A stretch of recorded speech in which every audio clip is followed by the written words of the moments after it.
Welcome. Here in this video we will understand Krishna avatar in detail. Lord Krishna is the 8th avatar of Vishnu.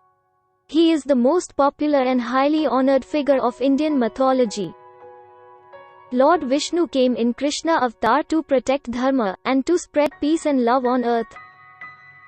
In Dwapara Yuga, the demon-like King Kans ruled the kingdom of Mathura, that belonged to the Yadav clan, by overthrowing his father and the king Ugrasena. He became too powerful and people on earth as well as devas suffered immeasurably under his tyrannical rule. Moved by the earnest prayers of the sufferers, Lord Vishnu decided to take birth in human form and annihilate the evil forces headed by Kans. Another reason for the descent of God as Avatar was the problem of excessive population at that period, particularly accentuated by higher proportions of the wicked and evil ones over the righteous ones, and the Mother Earth suffered on account of it. God came to earth as Lord Krishna, and one of his roles was to initiate large-scale destruction of human race, in order to bring a manageable balance to the earthly resources and establish dharma. The king Kansa was forewarned by his astrologers that his death would be caused by the 8th son, who would be born to his cousin Devaki.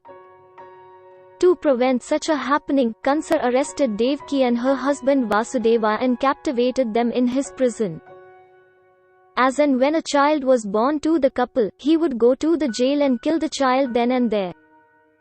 When the 8th child was born, it was Lord Krishna. By a dramatic divine play, at the midnight when the birth took place, the child was miraculously and secretively transported to Gokul. At a community of cow herds belonging to Yadav clan at the banks of river Yamuna, to become the foster son of Yashoda and King Nand. A female child born to them, named Maya, at the same time was transported back to the prison.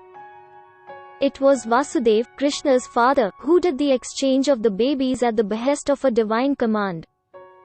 All these took place without the knowledge of Devaki and Yashoda. When Kansa came to know of the birth of the 8th child, he came to the prison as usual and he lifted the child to kill it.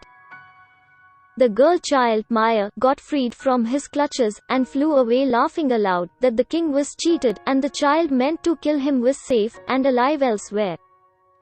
Kansa was afraid and shocked by this incident. The baby Lord Krishna grew up joyfully in the company of cow herds at Gokul. He was dark-skinned and was the most beautiful and charming boy of the community. Whoever came across him fell in instant love with him. He was full of childhood pranks. He loved to steal butter and eat it in the company of fellow cowherd boys. He became the Prince Charming for all the young girls and women known as gopis of the community. In the meanwhile, Kansa sent several powerful demons, in varying disguises, to locate and kill the boy, who escaped from the prison. Little Krishna encountered all of them, and killed them as a matter of child play. Lord Krishna killed Asura like Putna, Shakatasur, Bakasur, Trinavat, Vatsasur, Aghasur.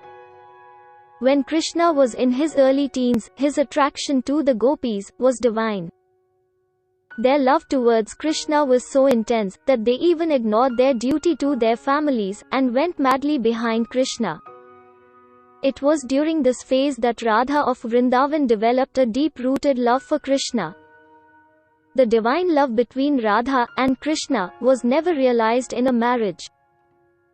When Krishna became a matured boy, it was time for him to go to Mathura, and face his uncle Kansa, and destroy him for all his vengeful deeds.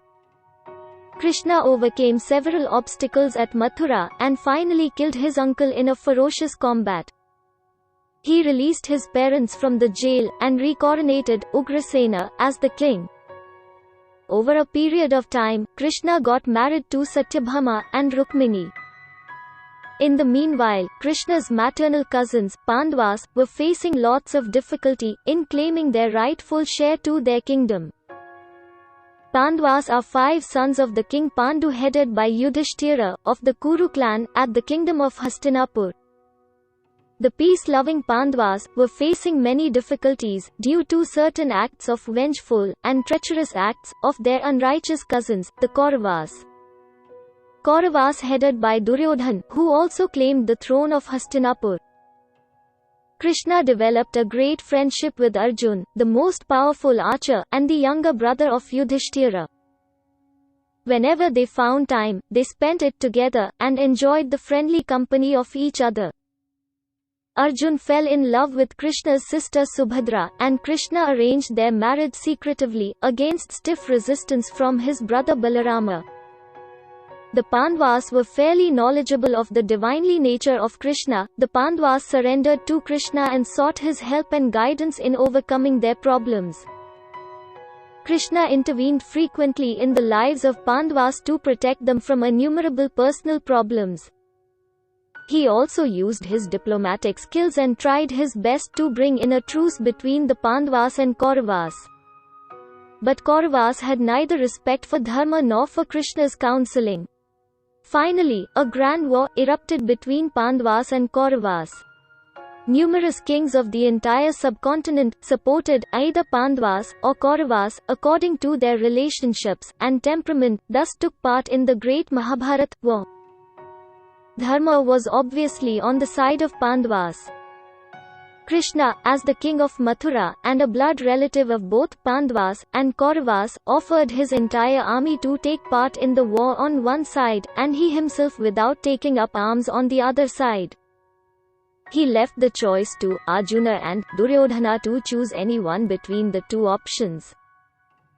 While Arjuna instantly and gladly opted to have Krishna on their side, as a non-fighting companion, Duryodhana was too happy to accept the huge and powerful army of Krishna.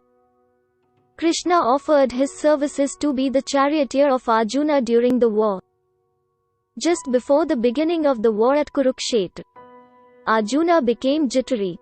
He felt it was futile to wage war against his own blood relations and other seniors, elders, teachers and masters in the opposite camp. It was at this juncture that Lord Krishna gave one of the greatest sermons to Arjuna. His utterances form the holy scripture Bhagavad Gita. The war ended with the annihilation of Kauravas and the rule of the Pandavas was established. At his own kingdom at Mathura ruled by Ugrasena, Krishna had to face a very tough war against Jarasandha. Jarasandha was the father-in-law of the king Kans. The war was waged by the extremely powerful king Jarasandha and Krishna had to play hide and seek with the king. After the last attack, Krishna convinced King Ugrasena and his father, Vasudeva, to leave the land and establish a new kingdom at Dwarka, due to strategic reasons. All the Yadava clan was shifted to Dwarka and Krishna lived and ruled there for about 38 years. Krishna utilized the power of Bhima, one of the Pandavas, who was extremely strong and powerful, to finally kill Jarasandha. As Krishna advanced in age, the Yadava clan grew too arrogant, morally weak. By an act of mischief, Krishna's descendants, and their clan, got a curse from sages that paved for their annihilation. Lots of fights happened between the members of families and the ruling class, and they grew out of control of Krishna's divine and moral influence. Time soon came when they were destined to get wiped out entirely, on account of a verbal duel that started between two drunken relatives of Krishna. Krishna knew that it was time to draw curtains to his divine plays in his present avatar. He retired to forest and was engaged in deep meditation. He was finally killed by an arrow which was mistakenly aimed at his foot by a hunter who thought it was a deer. Soon a great tsunami came, and the surging sea waters submerged the entire city of Dwarka. Krishna's entire life was a cheerful display of divine play. Krishna's childhood life at Gokul and Vrindavan, where he became the very soul of all the lives of Gopal and all gopis, and his divine love with Radha, continues to be the source of inspiration of Bhakti movement for the Vaishnav people. Krishna's Bhagavad Gita is the supreme reference book of all the various paths of Karma Yoga, Bhakti Yoga, Jnana Yoga and Raj Yoga, for earnest seekers of Hinduism, for guidance and enlightenment. There are many temples of Lord Krishna, but some well known are Banke Bihari temple at Vrindavan, and Dwarkadhish temple at Dwarka. Thank you for watching our video. Please do like and subscribe our channel to get the latest updates.